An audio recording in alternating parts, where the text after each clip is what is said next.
Somewhere in Indiana, there's a road that used to lead somewhere. It still does, technically. But what's at the end of it now is just silence. Maybe a few broken walls. Maybe nothing at all. Just grass growing where a town once stood, and no one driving by to notice. Indiana doesn't look haunted. That's the thing. It's flat and green and mostly quiet in a comfortable way. But underneath all that ordinary landscape, there are names on old maps that don't match anything you'd find today. Towns that had post offices, schools, general stores. Towns where people were born, raised families, and buried their dead. And then, for one reason or another, those towns just stopped. Here are 13 of them. Milltown, Putnam County. This one barely left a trace. Milltown grew up around a grist mill in the early 1800s, which was how most small Indiana towns got their start. The mill drew farmers, the farmers drew merchants, and for a few decades, it felt like something real was taking shape. But the mill closed. The railroad went somewhere else. And without either of those things, there wasn't much reason to stay. People left gradually, not all at once. That slow kind of leaving is somehow harder to picture than a sudden disaster. By the late 1800s, Milltown was already being described in past tense. New Prospect, Tippecanoe County. New Prospect had ambition in its name, which makes what happened to it feel a little cruel. It was platted in 1829 with the expectation that it would grow into something significant. It didn't. The land around it was fertile, but the town itself never caught on the way its founders hoped. No major road came through, no industry took root. Families who settled there drifted toward Lafayette instead, where things were actually happening.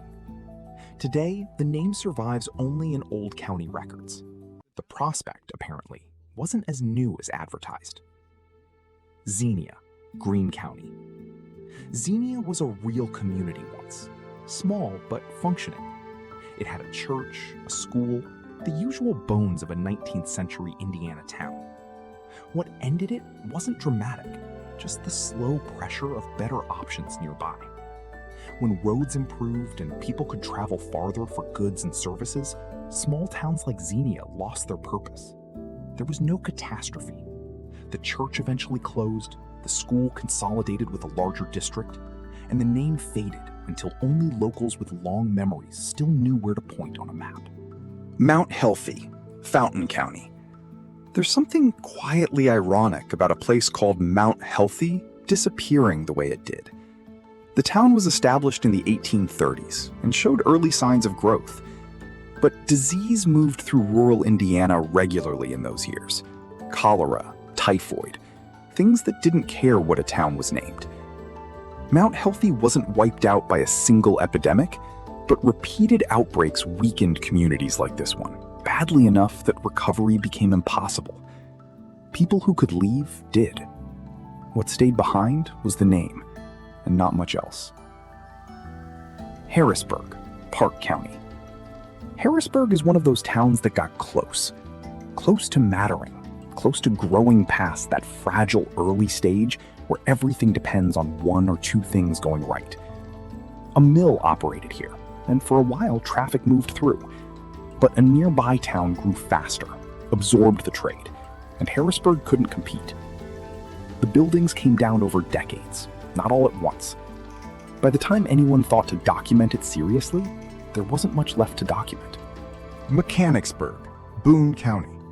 The name tells you what it was built for. A hub for mechanical trades, craftsmen, repair work. The kind of town that made sense in an era before people could drive 30 minutes to get something fixed. Mechanicsburg had a moment.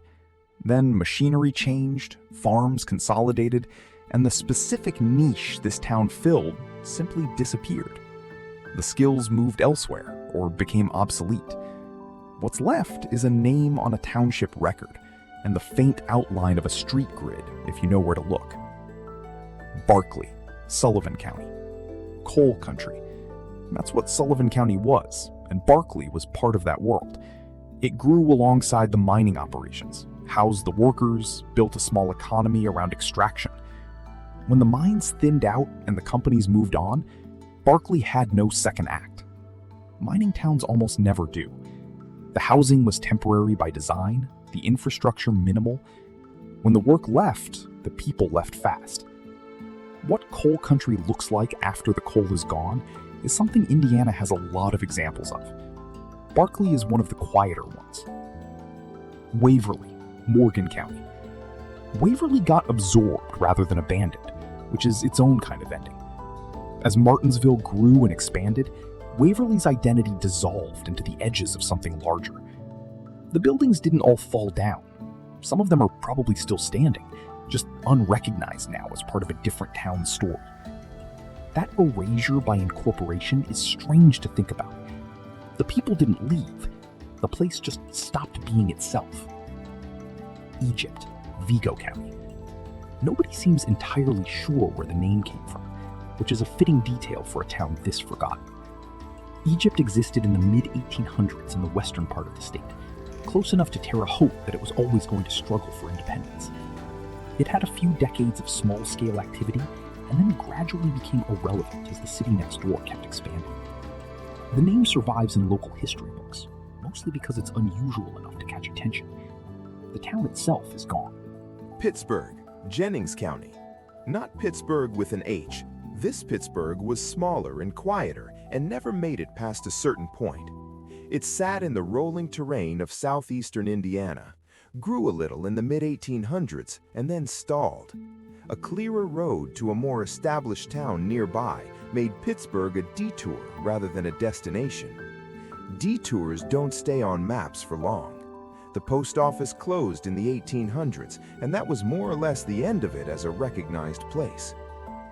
Lockport, Fountain County. Lockport was tied to water, specifically to a canal that mattered enormously for a short period of Indiana's history. The Wabash and Erie Canal passed through this region, and towns like Lockport existed to service that traffic. When the railroads came and made the canal obsolete, every town that had grown up around it faced the same choice: adapt or disappear. Lockport couldn't adapt fast enough. The water trade dried up. The town followed. Vernon Fork, Jennings County. Sitting near the Muscatatuck River, Vernon Fork was the kind of settlement that made complete sense in 1840 and almost no sense by 1900.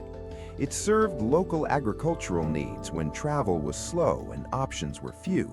As those conditions changed, the logic for Vernon Fork's existence weakened. It didn't flood or burn, it just became unnecessary, which is one of the more understated ways a town can end. The land is still there, farmed probably, but the town is a memory no one is old enough to have. Fairview, White County. Fairview is one of Indiana's more common ghost town names. There are several, which somehow makes each of them lonelier. This particular Fairview in White County was a small farming community that never grew past a certain humble size. The railroad bypassed it, the school district consolidated. Families who stayed in the area still lived on the same land, but they identified with somewhere else now. Fairview became a word without a referent, a name that kept appearing in old documents long after the thing it named had quietly ceased to exist. There's something worth sitting with here. These weren't failed experiments or forgotten mistakes. They were real places where real people lived out entire lives.